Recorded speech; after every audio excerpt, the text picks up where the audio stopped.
வணக்கம் madam, Surekha Suresh. Hello. வணக்கம் sir, சொல்லுங்கள். சார் சுரேஷுங்களா? சார். சார் நான் இந்த மாதிரி கார்த்தி பேசுகிறேன் சார். ஓகே. இப்போ பார்த்தீங்கன்னா இப்போ இந்த ஏர்டெல் சிம் தான் யூஸ் பண்ணிகிட்ருக்கேன். ஓகே. ஒரு 2 நாளாக பார்த்தீங்கன்னா கால் வர மாட்டேங்குது சார். என்ன பண்ணேன்னே தெரிய மாட்டேங்குது. மொபைல் ஏதோ பிரச்சனை போல் இருக்குது. ஓகே. கால் வர மாட்டேங்குது. என்ன ப்ராப்ளம்னு ஒன்றும் புரிய மாட்டேங்குது சார். எதுவும் நீங்கள் எதுவும் வர கால்லாம் எங்கிட்ட மாற்றி விட்றீங்களா? சார் அந்த மாதிரிலாம் ஆப்ஷன் வராதுங்களா உங்களுக்கு? என்னது?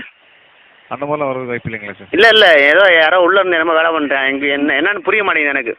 ஏன்னா பேசுகிறப்ப உங்கள் கால் வந்து மாற்றப்பட்டுள்ளது. ஐயா எவனா எனக்கு உள்ள என்னமோ ஏதோ எனக்கு ஏற்கனவே எங்கள் ஊரில் பிரச்சனை. யாரோ என் நம்பரை என்னமோ பண்ணுறாங்க. அது என்னன்னு புரிய மாட்டேங்குது. சரி, இதே நம்பருங்களா வேறு நம்பருங்களா? இந்த நம்பருக்கு தான். இந்த நம்பருக்கு கால் பண்ணால் கால் போக மாட்டீங்களா, வர மாட்டீங்களா சார்? அதாவது சார் நீங்கள் என்னை புரிஞ்சுக்க மாட்டீங்க. இப்போ இல்லை, எவன் தடுக்கிறேன் அந்த நம்பரை எவனோ தடுக்கிறாங்க. லைன் மேலே நின்று ஏதோ ப்ராப்ளம் பண்ணுறாங்க. எங்கள் மங்களி அப்படி தான் சொன்னேன். மாப்பிள்ளை இந்த மாதிரி ஏதோ பிரச்சனை இருக்குடா, என்னன்னு கேளுடா மாப்பிள்ளை. இல்லாட்டியும் இந்த மாதிரி அமைக்கி கேட்டேன்னா கண்டிப்பாக சொல்லுவாங்க, என்னன்னு கேட்டுரு அப்படின்னு. அது இப்போ அந்த எவனோ லைன் மேலே இருக்கேன், அந்த இல்லை எவனை இறக்கி விடணும். என்னமோ பண்ணுறான். அது என்னன்னு சொல்லுங்க எனக்கு கரெக்டாக. சார் இன்கமிங் வர மாட்டீங்களா உங்களுக்கு? இன்கமிங்னா? சார் உங்களுக்கு எந்த இன்கமிங் வர மாட்டேங்குங்களா உங்களுக்கு? அதான் சார் இன்கமிங்ன்ற ஒருத்தர் இருக்கானா? Hello hello hello sir. Hello sir. இல்லை சார், இப்போ யாரோ இன்கமிங் என்னமோ இப்போ சொன்னீங்களே, என்னன்னு கேட்குறேன். அவன் தான் பிரச்சனை பண்ணுறானா? சார் உங்களுக்கு வந்து அந்த இன்கமிங்ன்றவன் தான் பிரச்சனை பண்ணுறேன், அப்படி தானே?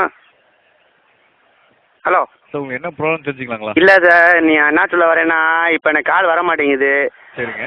எவனா வந்து பிரச்சனை பண்ணுறேன்னு என் பங்காளி சொன்னேன்ல.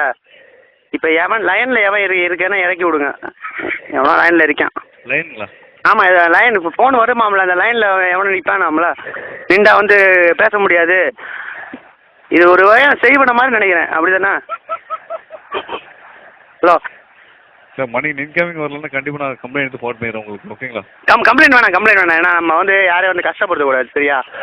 இப்போ வந்து அவன் எவன் அந்த இன்கமிங்ன்றவன் தான் பிரச்சனை. இப்போ அவனை தான். ஹலோ, நீங்கள் தகவல் கொடுக்க மாட்டீங்க போல சார். நான் செக் பண்ணிக்கிறேன் உங்களுக்கு. இல்லை நீங்கள் செக் பண்ணக்கூடாது. நீங்கள் கரெக்டாக சொல்லுங்கள். ஏன்னா வந்து எல்லாரும் என்னை ஏமாத்துறாங்க. எங்கள் ஊருக்காரங்களும் என் பங்காளி மக்கள் ஏமாத்துறாங்க. அப்போ அவன் போய் சொன்ன கணக்கு ஆகி போச்சு பார்த்தீங்களா? இப்போ இன்கமிங் எவனோ சொந்தக்காரன் தான் எவனோ இருக்கேன் போல இருக்கு. ப்ராப்ளம் எத்தனை நாளாக இருக்கும் உங்களுக்கு? அந்த இன்கமிங் ப்ராப்ளமா? ஆமாங்க. அது எனக்கு யாருன்னு தெரியாது சார். அந்த இன்கமிங்ன்றவன் யாருன்னு எனக்கு தெரியாது. நீங்கள் தயவு சொல்லுங்கள், அவன் ஏவன் சார் கண்டிப்பாக. நீங்கள் இங்கே பாருங்கள் சார், நான் இந்த இதெல்லாம் கஷ்டமாக இருக்கு எனக்கு, சரியா? வீட்டில் ஏற்கனவே பிரச்சனை சார். எங்கள் அம்மாவுக்கு பெரிய மகன் சண்டை வந்துருச்சு. நான் இப்போ இந்த சமயத்தில் வந்து இந்த இன்கமிங்ன்ற உள்ளே வந்து பெரிய பிரச்சனை பண்ணிடுறேன் போல இருக்கே. எவ்வளோ சங்கடம் தெரியுமா? நீங்கள் அதெல்லாம் புரிஞ்சுக்காமல் பேசிகிட்டு இருக்கீங்க. நேற்று ஃபுல்லாக சரக்கு அடிச்சு என்னென்னா பேசாமல் இருக்கு சார். சொல்லதான் ஒரு மாதிரி சங்கடமாக இருக்குது சார். சார் ஒரு நிமிஷம் லைனில் காத்துக்கலாம், தவிர செக் பண்ணி சொல்லுங்கள். இந்த இப்போ பார்த்தீங்களா, இந்த பற்றி சொல்லிட்டீங்க பார்த்தீங்களா, லைனில் இந்த லைனில் தான் அவன் உட்காந்துருக்கான். அந்த லைனில் தான் அவனை இறக்கி விடணும், அந்த இன்கமிங்ன்றவனை. இதை நீங்கள் கரெக்டாக தகவலை கொடுங்க. இப்போ நீங்களும் சொல்கிறீங்க, அப்போ நீங்களும் என்ன ஏமாத்துறீங்க, அப்படி தானே சார்? சுரேஷ் சார் தயவு செஞ்சு சொல்லுங்கள் சார். எனக்கு ரொம்ப பிரச்சனையாக இருக்குது சார். எதுனாலும் பரவாயில்ல சார், சும்மா சொல்லுங்கள் சார்.